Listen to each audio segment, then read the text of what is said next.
Mag-stay ako sa Cebu for very quick. Sa ano lang, mag-hotel ko guys, sobrang sandali. Babe, pag mo kiss si mama, babe. Don't look at the camera.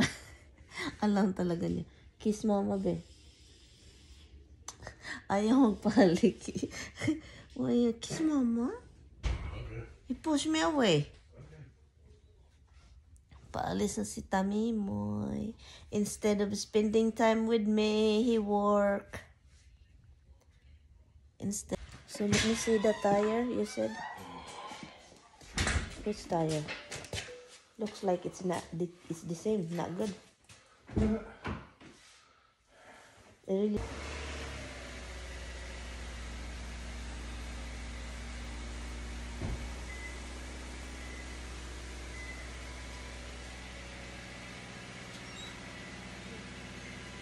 At yun mga loves, umalis na si Mister. Ang dami ko talagang iniisip ngayong araw. At ang dami ko ditong hinugasan din kasi po yung mga niluluto ko kagabi, nire-ready para sa aking asawa. Kasi kailangan kong mag-ready mga loves para sa mga makain ng aking mga alagang aso. Kasi si Mister for sure, wala na siyang time. Meron siyang time pero pagod na yan. Trabaho, uwi bahay, plus linis pa sa mga kalat ng aming alaga dito. So kaya yun, ang niluluto ko kagabi talagang ang daming chicken. But anyways, yun mga loves, yung ganap ko ngayon is iniisip ko kung ano yung idagdag ko sa aking luggage. Comment down below mga loves kung meron kayong alam at kung nakatravel na kayo, and also kung meron kayong mga camera, digital camera. Kung meron kayong ganyan, ilalabas ba yan mga loves at ilalabas sa bag at ilagay sa yung bin. So let me know mga darling kung meron kayong experience na ganyan, kasi hanggang ngayon hindi ko pa alam talaga kung pati ba yung camera is ilalabas. Alam ko laptop ilabas pero hindi ko alam talaga yung camera. So let me know, sana meron ditong nanonood na nakapag-start na mag-travel with with camera dala no. So yun mga loves, nililinis ko lang yung ating sliding door dito kasi po napuno na talaga ito ng mga simod ng aking mga aso. Palagi kasi silang nakatingin dito kapag lalo na kapag makita sa labas, yung nose nila is talagang nagtatouch at nagli-leave ng mga marka ng mga puti-puti no. Alam niyo na slimy charot, ganun. Alam niyo, marami sana din ako mga lulutuin at alam niyo na si Mister ibilagay sa freezer and then easy na para sa kanya kakain kasi ilagay na lang niya sa oven or sa microwave. Kaso itong asawa ko talaga mga loves, ayaw niya, sabi niya nunanuha, ayaw talaga niya kasi marami daw talaga din pagkain sa freezer namin. So yun. At bago tayo mag-start sa aking gawain sa taas, labi-dabi muna si Misty kasi talagang naglambing din ay alam ata na alis ako. At meron na naman tayong naisip na dalhin kasi alam niyo na ang Pilipinas kung hindi maulan, maaraw, mainit at kailangan natin ng sunglasses. So naghanap ako ng sunglasses. Yung dalhin ko sana yung plastic na grabe ka plastic at hindi ako mag-alala kung masisira.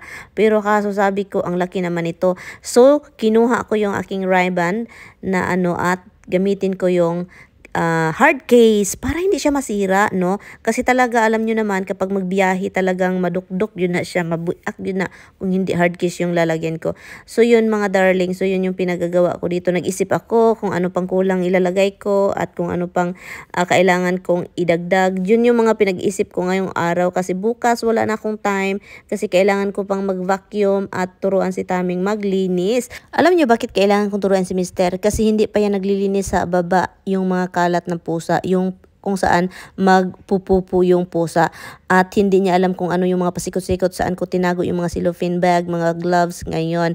At kailangan ko din siyang turuan mga darling sa tubig ng aking mga halaman. So andito ako sa taas actually no para mag-sort ng ating mga gamit at dadalihin. So yun na yung tanong ko, napaisip ako dito.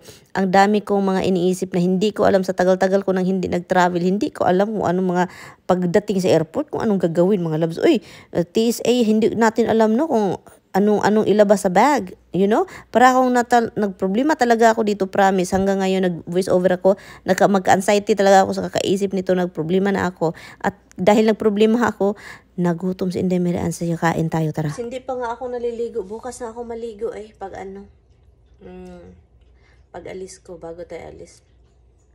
Mag-boil po ako ng Brussels sprout and mag-bacon. Bacon mga loves. Yun yung lulutuin natin, no? Para merong bugulay si Mr. Bukas. Kasi bukas, busy na po ako.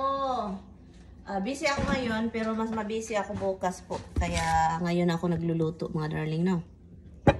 Luto tayo ng bacon. Nandito na lahat yung pakiramdam ko, yung parang pakiramdam ko na sad. Kasi iwan ko yung asawa ko. Nandito na lahat, mga loves. Sadness, nervousness, all the ness in the world. Nandito na lahat. Lutuin ko lang itong bacon. At ito yung ating lulutuin para sa ating Brussels sprout. Kasi masarap ang Brussels sprout kapag may bacon. Mag-stay ako sa Cebu for very quick. Sa lang, mag-hotel ko guys, sobrang sandali, mga 4 hours lang para makaligo and then makarelax. Kasi kapag nasa airport ako, ayaw ko sanang mag-hotel. Kaso, naisip ko, kung hindi ako mag-hotel, nandun ako sa airport, 11 o'clock ng gabi. And then, the next day pa yung flight ko, 7 o'clock ng umaga. So, sabi ko sa sarili ko, okay, lahat ng oras na yan from 11, 10:30 ako makarating, from 11 to alis ako, andun ako, nakatunga nga, diba? Para akong zombie na yan, mga loves. Alam niyo bakit? Ang tagal ko sa Korea, and then pagdating sa Cebu, same pa rin. Hindi pa rin, sabi ko mag-hotel ako. So, nag-book ako ng hotel. Buti na lang yung hotel na yun is meron silang transfer. Meron silang car transfer ba from airport to hotel, and then hotel to airport. So nag-offer sila free. Yung kaba ng dibdib ko, mga darling, iwan ko, ganito talaga ako kapag mag-travel, lalo na kapag ako mag-isa. So kaya yung kaba ng dibdib ko, sana hindi masyadong magdabog-dabog kapag nasa airport na ako. But anyway, thank you so much for watching. Kita-kits next time! Bago na windang ang aking umaga, mga loves, nag-start na ako ditong naglilinis ating laundry area kasi kailangan kong kunin yung mga buhok.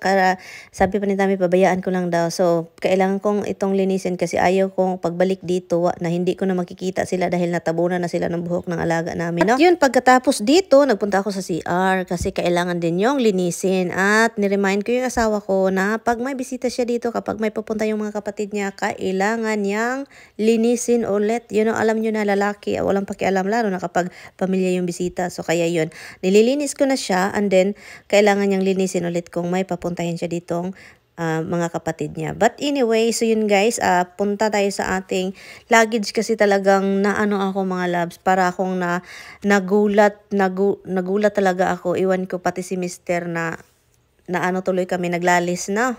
Mga loves, oh my goodness, hindi kinaya ng aking anek.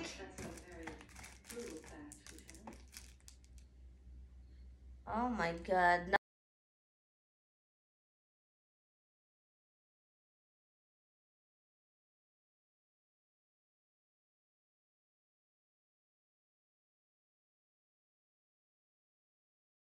My husband's yelling at me. My wife's freaking losing her mind. She's throwing stuff out of the suitcases because all of a sudden she's like, "Oh, they're all too heavy, too heavy."